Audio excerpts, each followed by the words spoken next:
The diplomatic mission to the Valtheon Empire should have been straightforward.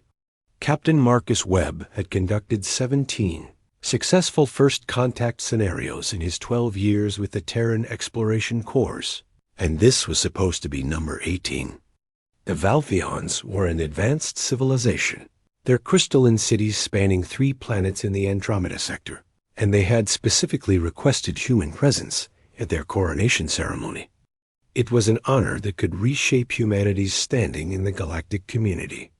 Marcus had memorized the cultural briefings, practiced the formal gestures, and even learned the basics of their harmonic language. What he had not prepared for was getting lost in the Imperial Palace during a brief recess in the ceremony. The corridors of the Valtheon Palace were magnificent, walls composed of living crystal that pulsed with soft bioluminescence. Each passage looked identical to his human eyes, and the translator device embedded in his ear had chosen that precise moment to malfunction.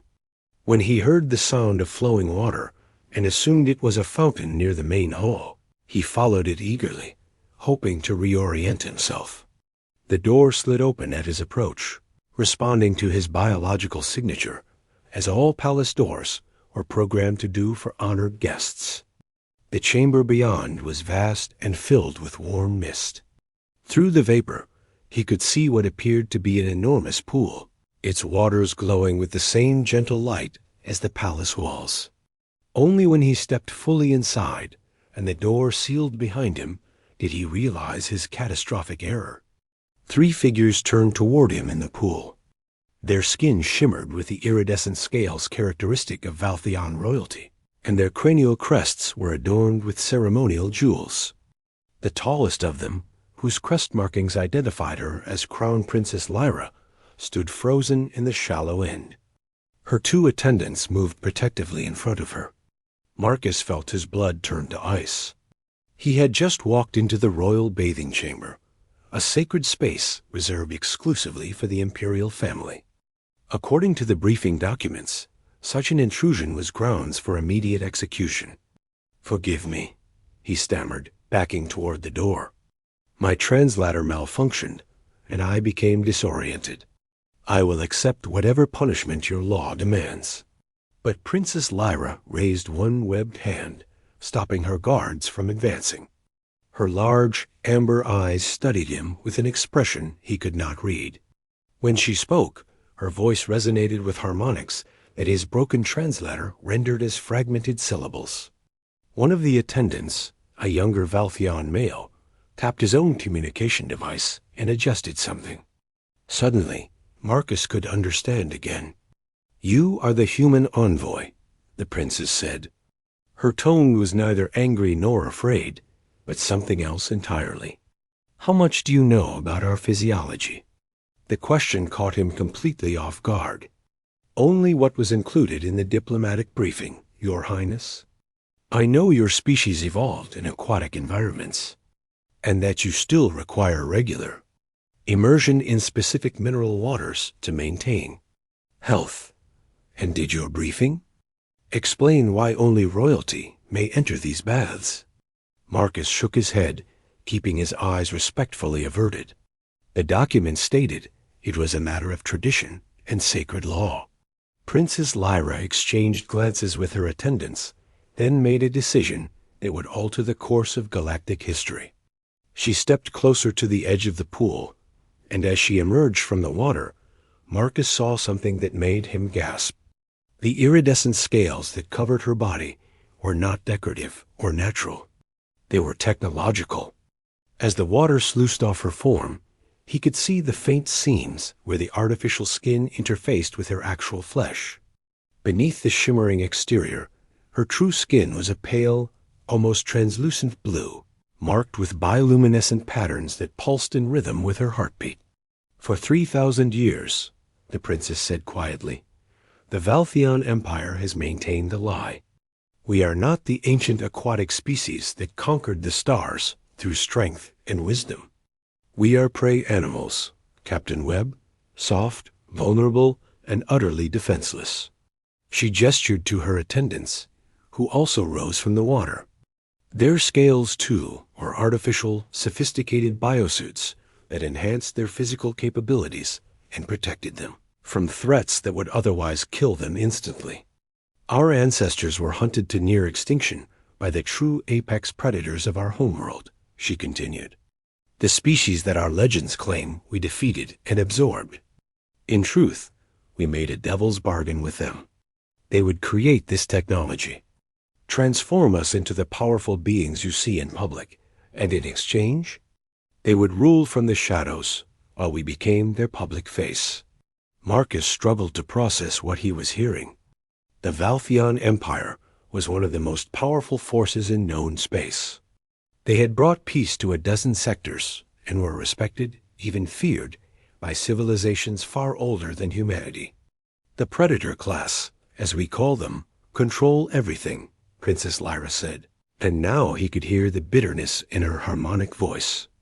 Every decision, every law, every expansion of our territory serves their hidden agenda. We are puppets, Captain, beautiful and convincing puppets, who have forgotten how to be anything else. Why are you telling me this? Marcus asked. His training screamed at him that this was a test, a trap, something designed to compromise Earth's position. Because you are human, she replied simply. Your species fascinates the predator class in ways that terrify them. You have no natural advantages, no evolutionary gifts that would make you dominant.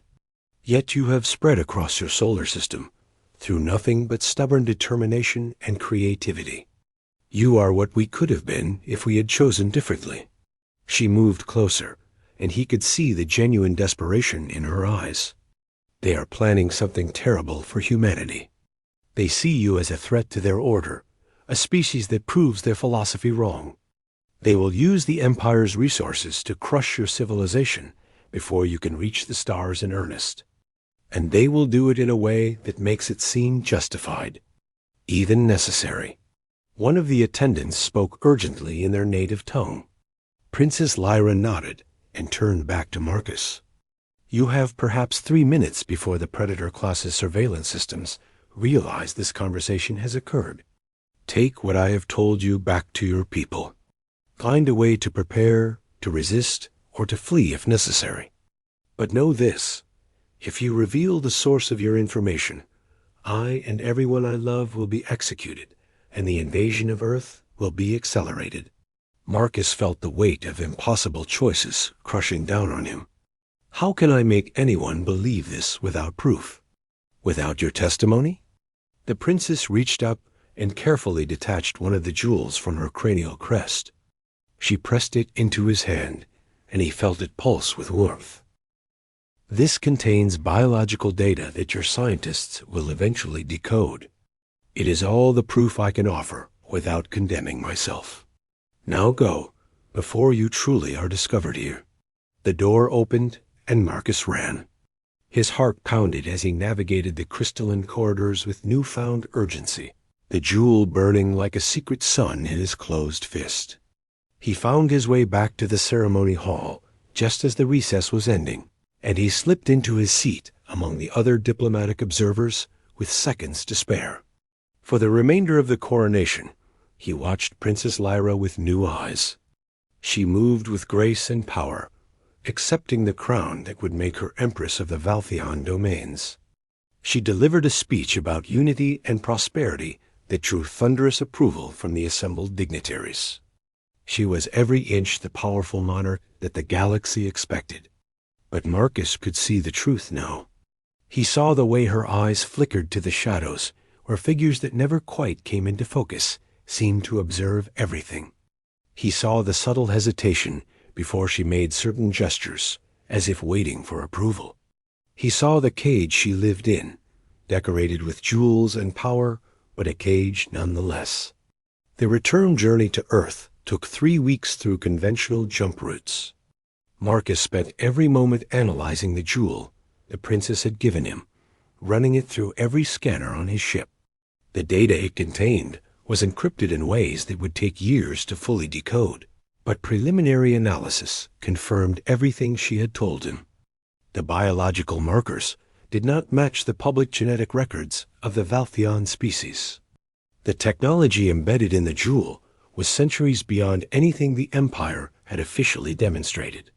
When he finally submitted his full report to the Exploration Corps Command, Marcus knew he was ending his career.